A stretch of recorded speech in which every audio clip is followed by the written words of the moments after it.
awkward. Actually, can live yet. Very short process started. Hope everyone's having a good 11th day. Now that I got confirmation, let's get the show on the road. Today is June the 28th, and we will be talking about two things specifically today. One, the number 20, information I bless the world with about what the number of wealth actually means. Second, a real treat. I got someone who is really connected to the NBA, calling in under an alias. Uh, you're gonna hear some stuff ESPN wouldn't dare, wouldn't dare put on the air. But that has nothing to do with me because that's just how we do it. Let's get the show on the road. One of the things about numerology, and it changed my life in many ways. But one of the things about numerology is this. It tells you about everything.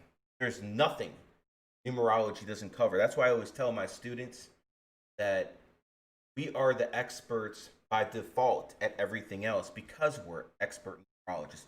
Let me give you some examples. The number 5, number of good looks. People born on the 4th, 14th, 23rd are good looking. Don't believe me? Go on your Facebook page. Look up those birthdays of the people born on the 5th, 14th, 23rd. You'll see I'm right. So it explained why some people were attractive and why some people weren't. It also explained why some people were athletic. Some people weren't. I always found it very interesting that Michael Jordan born 2/17, 1963, adds up to 29, 2 and 9, adds up to 11, had the same exact birthday as Jim Brown, who I consider the best football player of all time, born 2/17, 1936. So all you're actually doing, the top two, the NBA and NFL, is just switching the 3 and the 6. That's all you're doing. You're just switching it. Many other 11s too. It's not just that. I remember in 2007, the Cleveland Browns put a restraining order on me because I told them they should draft Adrian Peterson, born 3/20, 1995, 11 life path. I knew he would be that damn good. The Browns put a restraining order on that. Tell you a quick story about that situation. You guys are loved.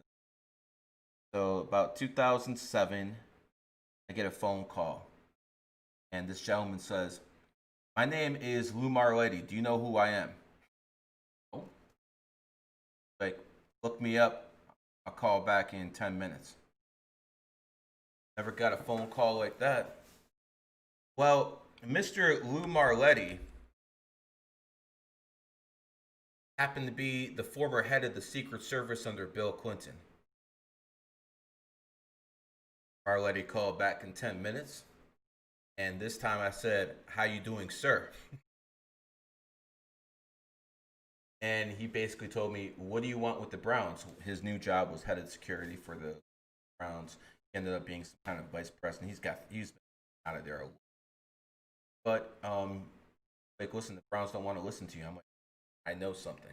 And I gave Mr. Marletti a reading, and he was an 11, and he told me I was dead on. He's like, "Listen, you cannot deal with these people or they're scared of you." All right. All right, people are scared of me. That's fine. And what happened was this. I went on the top radio program in Ohio, WTAM, and I started telling the Browns that they should draft Adrian Peterson. I ended up being right. He was one of the best running backs of all time. And what happened? Browns put a restraining order. Right. That was the point where I knew people just don't get it. Just don't get it. And even if you're proven right, it doesn't matter. So again, numerology explained that to me about the 11s. Numerology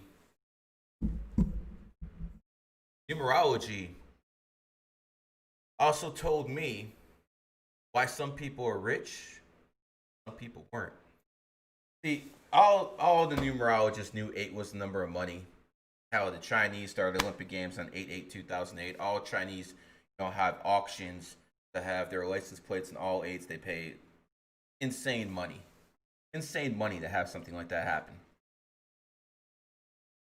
Yet,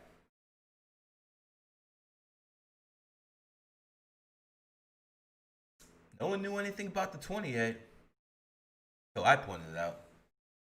So what I want to do right now, go back in time. So when Gary the Numbers Guy first started making the number 28 famous.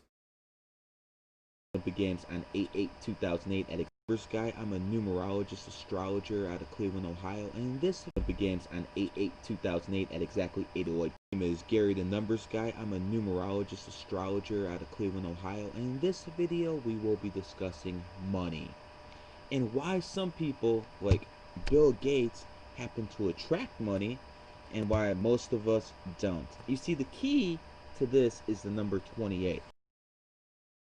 Yes, the key is definitely the number 28. And what people have to understand is this is one of the biggest secrets in numerology I release to the public. Now, as my GG33 students know, especially the ones, this isn't the only thing. This isn't the only piece of the puzzle. It's a big part of it. And what I want to do is basically do what other numerologists and astrologers can't. I want to prove with facts. I'm saying. I know that's a really strange, crazy way to do things, especially in 2020, but let's go against the grain and try to get something done. Let's start. Rolex, the most expensive watch. That 28. No, not all of them are 28s, but the key is the commercials, the billboards. If you see those, guess what, folks? Those are the ones Rolex spends money on in advertising. Ones that have the 28 in it. So companies are actually using this to get ahead. Because 28 is the number of wealth. They know it. Next, Anna Nicole Smith. Some of you might be a little bit too young to remember her, but people who are in their 30s and 40s like me, oh, we remember her very well. See, she is a whore. And this woman, who's basically a gold digger, she married a 90-year-old billionaire at the time. 90 years old. I'm sure she did it out of love. But she's born on the 28th. So again, Anna Nicole Smith married a 90-year-old billionaire. Here's the thing about people born on the 28th. Like Bill Gates and a few others. If you're born on the 28th, you have a golden ticket in life when it comes to money. You have a golden ticket.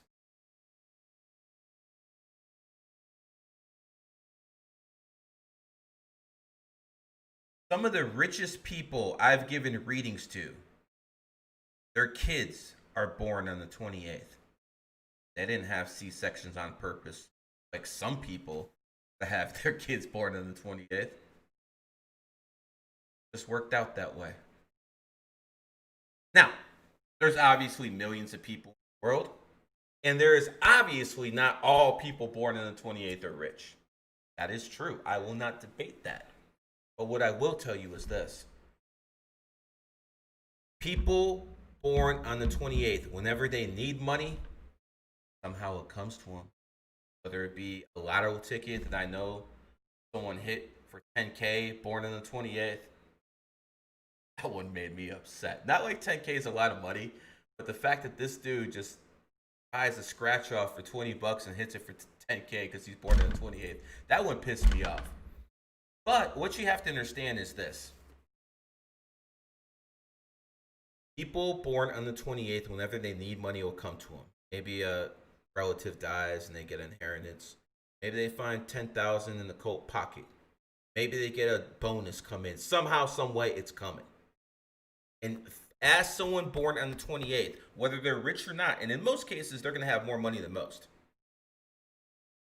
But as someone born on the 28th, whenever you need money, does it come to you? Every single one of them. They probably think it's dumb luck. That's how numerology works. The richest men in the world. Now again, there's a lot of hidden codes here. The one I'm talking about right now is the 28. And Jeff Bezos is not born on the 28th, nor is he a 28 life path. Yet Jeff Bezos' wife, Mackenzie, or ex-wife, Mackenzie, was a 28. And she had a lot to do with Mr. Bezos' success. And so did the CIA, but for another day. If you marry someone who's born on the 28th, that's going to help you out financially as well. Again, that's what I just pointed out. Now, when it comes to Bill Gates, number 2 on this list, he's born on the 28th. He's the one who's consistently here. He's consistently here. He's always here. Consistently. And what you have to understand is this.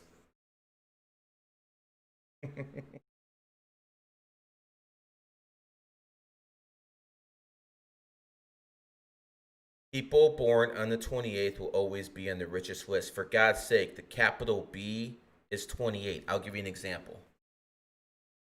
26 letters in the English language. Yet if you do capitals after, capital A is 27, capital B is. That's why they call them billionaires, people. The third guy on this list is born on the 28th, so we have 2 of the top 3 richest people in the world born on the 28th. The biggest self-made women in the world, Susan, I forgot her name. Susan, the CFO of Facebook. She's born on the 28th. Jessica Alba, worth $1 billion, born on the 28th. So again, a lot of the self-made women are born on the 28th as well. LeBron James, soon to be the richest athlete in the world, born 12/30/1984. Guessed it, adds up to 28. Steve Jobs. Steve Jobs started a company called Apple. Apple was founded April 1st, 1976. Adds up to 28. The richest company in the world.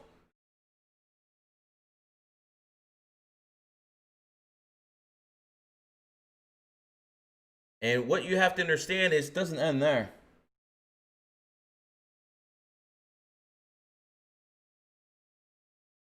Steve Jobs is born 2/24/1955. 28 again. Must be a coincidence. I know that's the word. Or what is it?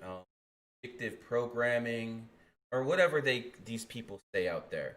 Listen, when is enough enough? Jack, the guy who started Twitter. Jack moved Twitter from 140 characters to 280. Wonder why. Jack said he's giving 28% of his wealth up. I wonder why. They're using it in plain sight, people. Yet this same son of a bitch will keep suspending me. Using the information I put out, will keep suspending me. We'll be to see you soon, my friend.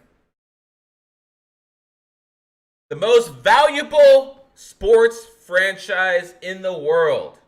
The Dallas Cowboys. In Texas. The 28th state. And if you look right here, the Cowboys came into existence on the 28th. Have I proven my case, Your Honor? Have I proven my case? Or is this still coincidence? Because if you think this is a coincidence, you're a freaking mental midget. Nothing else to say about it. 28 is the number of wealth. And what you have to understand is this. When it comes down to numerology, it will not only tell you who's smart, it will not only tell you who's going to be good looking, it's not only going to tell you who's a danger, who's a friend, tell you who's wealthy. That is exactly what I just showed people right here. See, I'm not going to sing and dance for you. I'm not going to do any of that bullshit. There's plenty of other clowns you can go to for that. With me, you don't come to for theorisms. This isn't a theory anymore, folks. This is plain fact. 28 is the number of wealth. So, how do you benefit off this? You can start a company on the 20. Obviously, it worked for Apple, or in a 28 day.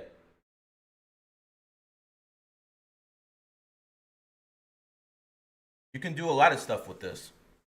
Put a 28 in your logo. Just like Rolex does. We have shown you the proof, people. We have shown you the proof. Now it's up to you. Now, this information is so strong. There are other numerologists and astrologers who are copying and pasting it from me and GG33 and making it seem like they had the brains to figure it out. That's not how this works. When it comes to all original new information within numerology and astrology, posted in the past 15 to 10 years, it comes from one source, me. That's not being cocky. That is being God for honest truth. Or for my students in GG33 who are in it for me. That's how this stuff works. So again, Dallas Cowboys founded on the 28th. Richest franchise in the world. Apple, richest company in the world. Bill Gates always seems to be there, and we talked about billionaire capital. It's all there, folks. So if you want to be a skeptic,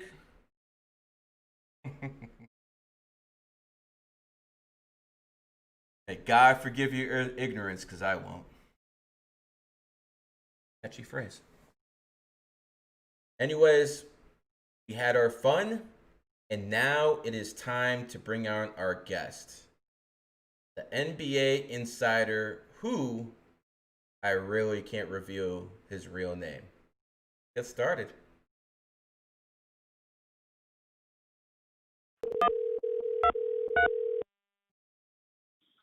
Hello. How we doing, my friend? I'm doing good, my guy. How we doing? Okay. Obviously, we have to cover our voices. You're live on the air right now, so I can't have you say anything that we would in our usual conversation, my dude, if you know what I mean. So, Yeah. All right, my friend.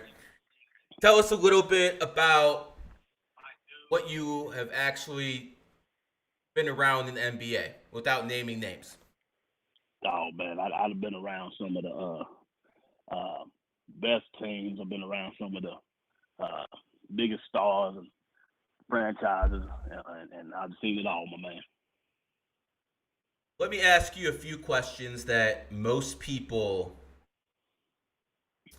would even know to ask. One of the biggest questions I get in today is these players in today's NBA couldn't play in the NBA of Michael Jordan. they keep saying Steph Curry or a guy, basically shooters. They're saying they're Yeah. soft and they couldn't make it in yesterday's NBA. What would you say about something like that? You've been around these guys. Well, the game is different from today. Now, you got to remember, Michael Jordan averaged 30, and you could put two hands on him and ride him anywhere he wanted to go. That's two hands from a grown man pushing another grown man. Today, you can't even get next to a defender or an offensive player, and they'll call a foul. So it was a little different. Now, Michael Jordan averaged 30 when you got to hit people, you got to fight people, and then stay in the game. Today, it's so soft, they kind of take away the physicality of the game. And we used to call the NBA "No Boys Allowed." We can't say that anymore. It's all boys in the game today.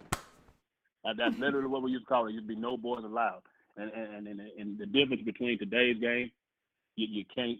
There's no tough guys. There's no fighters. There's no, you know what I mean? It's different, very different. What would Michael Jordan have done in today's league? He was putting up 30 points back then. What would he have done in today's league? He probably averaged 35 for almost 40 points because he was so physically gifted and athletic that the guy today, and he had a different mentality. He's a mean motherfucker, man. I'm telling you, he was mean. Like if you look back at his highlights, look how many times he dunked on centers, power forwards, and all the guys. I mean, it was ridiculous. Guys don't do that today. They scared because they scared they're gonna get it blocked or whatever. Michael didn't give a damn. He didn't care what it was. And the rules are different. You can't touch players. Now, imagine if Michael Jordan, physical as he was, and drove the basket, how many free throws did he shoot a game? That's at what James Harden shoot about 14 free throws. Mike would shoot about 20, 22 legit free throws, not the fake, legit. So James Harden was just named the best one-on-one player of all time. What do you have to say about that? No, he's not the best one-on-one player of all time. That's a ridiculous statement. That the rules are different. You can't call somebody a one-on-one player when you can't touch the damn player. These guys that scored back in the day, they used to get manhandled and still scored 30. James is a lot of his calls are the touch fouls, the fake reach through and they call shoot the ball, they call foul, some bullshit. It's weak as hell now. James is a bad motherfucker, don't get me wrong, but he ain't the best scorer ever. I can tell you that. Yeah, he's also a choke artist, but that's a story for another day. Anyways, yeah, I know you want to say something else, brother. I'll stop you right there. No, you got it. Let's, I remember the first time I talked to you and I told you that, what Michael Jordan and Kobe Bryant had in common was their numerology. Michael Jordan born 2/17/1963. Kobe Bryant born 8/23/1978. They're both 11s, and they both had that killer instinct. They, if they had you down, they were trying to put your foot. Excuse the expression. They want to put your, their knee on your neck. They basically want to destroy you. Now, let's get into something a little bit more interesting. Kyrie Irving just wanted to start his own basketball league. He actually went on the phone with about 100 other NBA players and told them, "Hey, listen, there ain't nothing but 20 players in the NBA that make any real money, and I'm one of them. We need to go do our own thing." I actually asked a couple NBA owners about this, and one of them said, "I want to see him do it. I think it'll be hilarious." Do NBA players take Kyrie Irving seriously? Now I'm gonna tell you like this: Kyrie's a bad motherfucker, man. He is one of the baddest I've ever seen. Now the problem with him is, like you said, he's an 11 life pass, so you never know what that motherfucker gonna say or bring up. You know what I mean? He's so all over the place, it's ridiculous. But guys in the NBA are getting a little annoyed with little man. He's just off the cuff with doing shit. Always saying some shit on TV that he ain't need to be saying, and shit like starting your own league. Like, bro, really, you really gonna try and do that? It's a great gesture and all that, but come on now, we know damn well that shit ain't gonna be like it's supposed to be. The only person that Kyrie was actually really close to in the NBA was Kobe. Mm-hmm. I find that Kobe Big interesting. Bryant. I find that interesting because Kobe, Kyrie both start with K, which is the 11th letter, and they're both 11 Mm-hmm. life paths. So the bond makes Mm-hmm. sense. But Oh yeah, immediately. tell us a little bit about what Kobe started doing with Kyrie after the Cavs won the NBA title in 2016. Oh shit, man. Now listen, those. Now you got to know Kobe. You got to know Kobe, man. Kobe's an art of war type of kid, man. He gets friends closer and enemies closer, man. He wanted them to do, and I'm not saying he didn't love Kyrie. He loved Kyrie now, because they had their history in the Olympics and all that stuff, and they've been together, built a little bond now. So what Kobe did is the talk. Kobe always got mad. I don't know if people peeped this out, but he got mad when people talk about the debate between Jordan and LeBron. Kobe like, well, hell, what about me, motherfucker? I got 5 rings. I got 5 rings. Shit, I got 2 Finals MVPs on my own without Shaq, and I've been the coldest motherfucker there ever. And so he get mad about that. So he said, oh, okay. So what can he do? You take the young fella that helped LeBron win the championship, hit the biggest shot in NBA, one of the biggest shots in NBA history, to lead a 3-1 comeback. That made me a lot of money that day. Yes, I'm sure it did. But I don't know too many people that put their money like you did on that damn 3-1. That's the craziest shit I ever seen. I ain't never. You put all that money double down. Hey, remember I told you 216? You're telling me 3-1. It's over. I'm like, not yet, not yet. No, you actually doubled down. You doubled down. I ain't never seen nothing like that. That's doubling down. Brother, if I was wrong about that one, my career was over because I was on TV and I said the Cavs would come back too. So that was the end of me if that one didn't hit. Yeah. So I knew that would hit. I was that confident. Right. But now you know what that meant.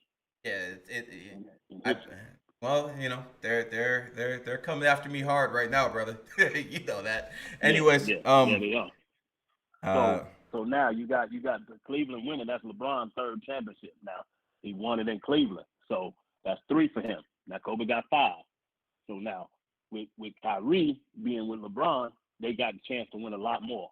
Golden State didn't want to see the Cleveland Cavaliers when they had Kyrie, because Kyrie was one of the people that they could not stop. I don't give a damn who you put on him. You can contain him a little bit, but he's a cold dude. So what that does is you take Kyrie and his mentor being Kobe Bryant, what he gonna do? He gonna tell him to do what? Same thing he did with Shaquille O'Neal. I'm gonna get Shaq up out of there so I can have my own team. So he told Kyrie that you're never gonna be your own man till you have your own team. So what that do? That's that he started thinking and listening to Kobe, so he loved Kobe, so he gonna listen to him. So then he started the bullshit, trying to get up out of there, and then he got shipped off. So now what did that do? That lessened the Cleveland Cavaliers. They were never the same again, and that almost made sure LeBron wasn't gonna win no more championships in Cleveland. No. That 2018 Cavs finals team was a shell of the 217 and 216 team because they didn't have Kyrie there. So just so the audience understands what was going on, and again, we're not bad mouthing Kobe. We're saying this is the art of war. God bless his heart and everything like that. Bless his family and everything. This has nothing to do with that. What we're trying to show you is Kobe used his relationship with Kyrie to get in Kyrie's ear to make sure he wanted his own team. And Kobe might have done that for a lot of reasons, but what I'm speculating is he did it to make sure LeBron would never catch him. Is that what I'm hearing? Yeah, that's basically, you want to make sure you keep that boy away from me. You know what I mean? He want to be in that conversation with Michael Jordan. He don't want LeBron in that conversation. He never wanted that, because he literally thought he was better than Michael Jordan. There's no doubt in his mind. He thought he was better than Mike. He really did. Oh, God. He probably had better handles. I'll give him that. He definitely got better handle. He got better handle. Other than that, you can't be the best player, and I love Kobe, don't get me wrong, that's my man. You can't be the best player when you're a carbon copy. Carbon copies ain't better than the original. You know what I mean? So you gotta look at that there. And Mike was a mean motherfucker, man. Mean. So, Kobe didn't get that kind of love Mike got. People weren't really scared of him like they was Mike. I saw people fear Mike in their eyes. Yeah, grown ass men. Kids. I know. Once Scottie Pippen said something like, whenever he came in the gym and he saw Michael Jordan was laughing and joking with the other team, he knew it was over because Mhm. Michael Jordan is he's a psychologist. He'll go up to Mhm. you, and he knows these people idolize him. So he goes up to the other team, he talks to them, befriends them, and then the game starts, and this guy starts running his mouth and destroying you, and you're like, "Well, what the hell? We were just friends." So Scotty's Yep. like, There you go. whenever I saw that, it was pretty much over. Um, That's how it was, man. and now I remember you brought up Shaq, and Mhm.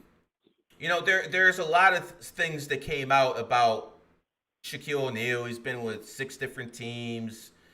He's won his shares championships. He was probably the most dominant player in the NBA for at least 2-3 years. Mhm. Yeah, there's a lot of different rumors about why he left Orlando. Because I Mhm. mean, let's face Mhm. it, Penny Hardaway was established back then, and people don't know Mhm. what the hell Kobe was. Mhm. Mhm. So, what is one of the things that you heard as someone who's connected with all these people about why Shaq left, and something the media would probably never talk about? Well, shit, man. I got one story that I heard when I was at the gym one day, man. One of the craziest shit that I ever heard, man. And I just couldn't believe it, man. And but it sounds about right because that's how Shaq was. Shaq, they lived in Orlando and they had the little lake there that everybody lived on. A little lake that Tiger Woods and everybody stayed on. So Shaq and them had a house over there. And Shaq went to mess with Penny one night and now, this is not. I didn't see this. Now I've heard that. This somebody told me this. I didn't want to believe it. So he goes, dresses up in camo gear and dark, and want to go over there and scare Penny. And then he goes up to the lake, sneaks up, and looks in his window, and he saw Penny in some compromising positions. If you know what I'm saying. And he said he said Shaq was so pissed and couldn't believe what he was saying. He broke out. Ain't say nothing. He ended up signing with the Lakers, man. And I said, don't be telling me no shit like that. But he said, man, I swear for God, that's what I heard. That's the So, story I heard. so again, just to paraphrase you a little bit, just so um, Shaq, was living around the same place as Penny, and they would go to each other's house. They lived that close, and Shaq went over Yeah. one day, and he found Penny in a compromising position. And right after that happened, he said, "F this, I'm signing with the Lakers." He got up out of there. Everybody say it was the money. It was just, and Orlando could have gave him some damn money. Orlando could have gave him some money. So, it ain't no jealousy thing. And, they say this and that, but it could be. But I tell you what, that story sounds pretty damn close because Shaq is always a jokester if you know Shaq. He always messing Yeah. around. So he I does shit like that. for some reason, Mr. Tiger, I don't think we're ever gonna hear this on ESPN. What about you? You never gonna hear that. You ain't never gonna hear that. That's something that did, and there's a lot of those grapevine stories that where there's smoke, there's fire. So you know, you hear all kinds of crazy stuff. But and, and, man, and tell us a little bit about the NBA culture. I mean, these guys are, it's not like it was back in the day when Michael and Isaiah were playing each other and they generally hated each other. nah, These guys are all buddy buddy now, aren't they? yeah, no, man, these guys all work out together. We want to kick it over here. We pick the ball together. We want to play on the same team. You want to have. I saw somebody that had KD, Devin Booker, and fucking Bradley Beal on the same damn team in the pickup game. What the fuck you want to play with him for? And I'd rather play against him. I don't want to play with your ass. Get your ass up out of here. They don't. In these pickup games, they friendly and I ain't seen a fight in 10 years in the pickup game. And back in the day, it was a fight every second possession, especially on game point. It's just different, man. They don't compete. They just I don't know how to say it. They're just soft. They're just softer today. Charmin, It's brother. different. Charmin. Charmin. Yeah, they soft, Um, man. They soft, man. Let me ask you this. How many actual leaders are in the NBA? Because you know these guys. You know what I'm saying? You're actually you've watched these guys, come out of college, and you've actually groomed some of these guys. Tell me some guys in the NBA who are alphas. I mean, we know Russell Westbrook's the alpha, stuff like that. Mm-hmm. But tell us who the alphas are in the NBA. The ones who are actually, not soft. Well, y'all know Kawhi Alpha. He a damn alpha. Oh yeah. He a leader. He a leader. I'm gonna tell you who a secret alpha that don't nobody really know about is Kyle Lowry. Kyle Lowry, tough little motherfucker. He an alpha for real. You just like Tigers. You just like Tigers, yeah. man. No, I ain't think nothing about that. I forgot all about that. But he an alpha for real. He a leader. Baby Brown, one of the best leaders there is. But he ain't. People just gravitate to him. And he know how to run shit. You know what I'm saying? So he's been doing that for a long time. And that's as far as leaders, like that's gonna do that. And there ain't too many of them, man. That's the only ones I can think off the top of my head that's gonna lead. Others lead by example. Others lead by working hard. But as far as taking that shit and be like, yo, motherfucker, this is what we gonna do. Ain't too many of them. Ain't too many Gary Paytons. Ain't too many MJs. Ain't too many Larrys, Magics. You know what I'm saying? Ain't too many of them coming around. Let's go to a different subject because obviously the black man dominates the NBA. There, if you're gonna have affirmative action, in the NBA, just so you can have a couple white guys on the team. My question is this: who's the baddest white dude who ever played this game? That's not even a close question. That's Larry Bird, man. He the coldest dude that ever laced him up as a white boy, and he was different, man. And he a lot bigger than people think, man. That's a big white boy. Like he's big and strong. Like you ever walk him on Larry Bird and see how when you stand next to him, you'll see. Like, he's a big man. You know what I mean? Like people don't realize how big he was. But strong too. Explain something to me, because I look at film of Larry Bird and I watched him play. I know how good he was. I looked at film of this guy and he wasn't quick. It's not like he was stronger than some of these other guys. What exactly did he do that made him so good? Now that's where you're wrong. Now, Larry's stronger than a motherfucker. Yeah, like, he don't look like it. Remember, he's country. He's from Indiana, so them country boys strong as shit. They move that hay, they move, they plow shit. Them tough white boys. So he's stronger than a lot of people think. Big ass hands too. So now Larry was deceptive. He was very deceptive. He was smarter than everybody else. He was smart. He knew to play 3 plays ahead before everybody else even knew what the hell was going on. So he was thinking the game before everybody else even reacted. You know what I mean? So and people don't know this too. I mean, if you watch the documentary, he'll tell you. But he used to go play with the brothers when he was young. He didn't play against the white boys. He'd go find the black people to play against. Because he knew, and he knew if he could play against them, he could play against anybody. I heard one time Larry was playing the Pistons or something, and I believe the coach put in a white guy to guard Larry, and he went up to the coach and he said, "You put that white dude on me? What are you, crazy?" Mm-hmm. And no, he got. So let's. He got insulted. Yeah. Put a white boy on. He got insulted. He get mad at you and look at him like kill that. Tell me the all white boy team. So you can go here. So you can say John Stockton is the point guard. Oh, over Mark Price. See, that's debatable because John Stockton was more of a winner. You know what I mean? Than Mark was a bad motherfucker now. Mark Price he'd be a max player in today's game. Mark Price would be a max player, and the world would love Mark Price in today's game. So he was tough, but as far as winning and what you get out of a point guard, that's John Stockton as a white boy. He was tough as shit. So you got him at the 1, and I take Jerry West at the 2. Jerry West at the 2 for the white boys. Larry Joe Bird at the 3. Kevin McHale probably at the 4. And then at the 5, it's kind of tough. You get Jack Sigma. You can get some guys like that, that was tough. What's the other guy? George Mikan. Yeah, okay. You're talking about some scrubs now. Nah, George Mikan was not, man. What you talking about, man? That big. White boy was big, man. I'm trying to tell you. I got you. White boy was big. I got you. You might as well bring up Andrew Bogut if you're going to name those guys. Bogut not from the U.S. though. He's I, an I, who, Australian kid. who the hell says anything about the U.S., man? We're talking about, you Oh, you talking know, about all time? yeah, man. Just white boys in general.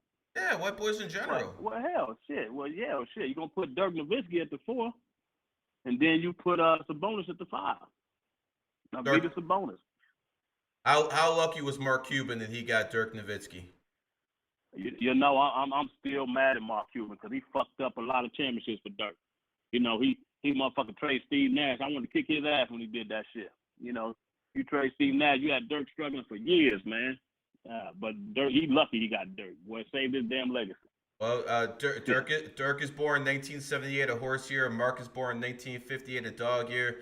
You know, horses and dogs are best friends in Chinese astrology. So, you know, it is what it is. Sure. It is what it is. Before I let you go, brother, and I appreciate you doing this, covering your voice and all this good stuff. You sound real country. You had some grits today, brother. Now, you know, I had my biscuits and eggs this morning. You know what I'm saying? So I felt good today. You know, the funny thing, now that you brought that up, Amazon, they had their June 19th day, so it was like a day off, and the black organizers decided it was a good idea to give everyone a free coupon to go down and get some chicken and waffles on June 19th, and then they started calling racism, even though a black guy organized that thing. That's about right there. That's about as funny as hell right there. You're gonna be the black man fight for your freedom on Juneteenth, and then go get some chicken and waffles. Oh, okay, that's funny right there. That's funny. It is funny. You know the world we live in, brother. You know the world we live in. I'm not gonna ask you any politics because I know that shit will get you in trouble, and some asshole will record your voice, and he will find out who you are, and then you know how that goes, brother. So we're not gonna go that route, but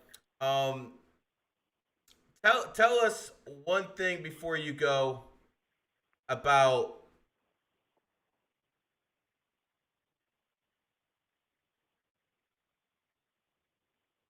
LeBron. What you mind about LeBron? Does it seem like LeBron sometimes maybe wants to cover the spread more than he actually wants to win? You know, it's hard to talk about that, but I tell you what, I done seen some crazy shit, and I said, what the fuck is going on? And I watched him play. I said, I'll never forget this, man. I saw him throw. I think it was against the Spurs. It was the year they lost. I think they lost to the Spurs. I think we went back to Miami. Went back to Cleveland, and he came and threw a laser pass going against his body to Mike Miller in the opposite corner on the dime. And then a play or two later, he came down, went to drive, and threw a BS pass that made sure it got stolen. It was the craziest shit I ever seen. It's like, you know, you seen what's that movie called? Space Jam, when when the guys were hit by the monsters and they didn't know what the hell they were doing. It looked like one of those. It was the craziest thing I've ever seen. And also, I know he knows a play. He knows every team's play before they do. So he can intercept certain passes that most people wouldn't know. I remember I saw him one time, knew the play was coming, had it steal, but he pulled his hand back so the ball got through instead of stealing it. It was crazy. It was the craziest thing I ever seen. The Cavs can only win by so many points that day. That's all that was. Anyways, brother. I appreciate you doing this. I appreciate your time. I appreciate you covering up your voice. And, you know, a lot of people don't know this, but you're one of the few people who know more capital B's than I do. Oh, I know a lot of them from business. I know a lot of them. Capital B's. Capital B's, brother. All right, yes, brother. Sir. Yes, sir. All right, now be safe now. I'll talk to you later on, bro. All right, later. Okay. I know 5 NBA owners personally. None of them will come on this show. I know a lot of NBA players. They will not come on this show. Because if they do, their sponsorships could get pulled. I had one NBA owner tell me specifically that I won't mention any names, but yeah, it's just not going to work. Listen, I understand the position. Being associated with someone like me, truth terrorist, get you in trouble. My boy right there, who was just on the phone, he's been around the top people in the NBA, the absolute top people. LeBron knows who that guy is. Everyone in the NBA knows who that guy is. He had to cover his voice to do this, and he couldn't tell me 5% of what he can tell me off the phone. But he did drop some big bombshells because I think enough time has passed. Can't get in trouble for, said about Shaq and Penny. Basically confirmed that Shaquille O'Neal, during the offseason that he signed with the Lakers, went over Penny's house, caught him in a compromising position. And again, Shaq ain't scared of no girls. And he signed with the Lakers right afterwards. He also told you that Kobe, Kyrie's ear, telling him to part ways with LeBron, and that might have been very selfishly just because Kobe never wanted LeBron to catch up with him. So again, two scoops that you wouldn't hear anywhere else. And again, number 28. This will be the last podcast this month. I hope you enjoyed podcast 3. And as always, remember, wrong take from the week. Wise. Peace.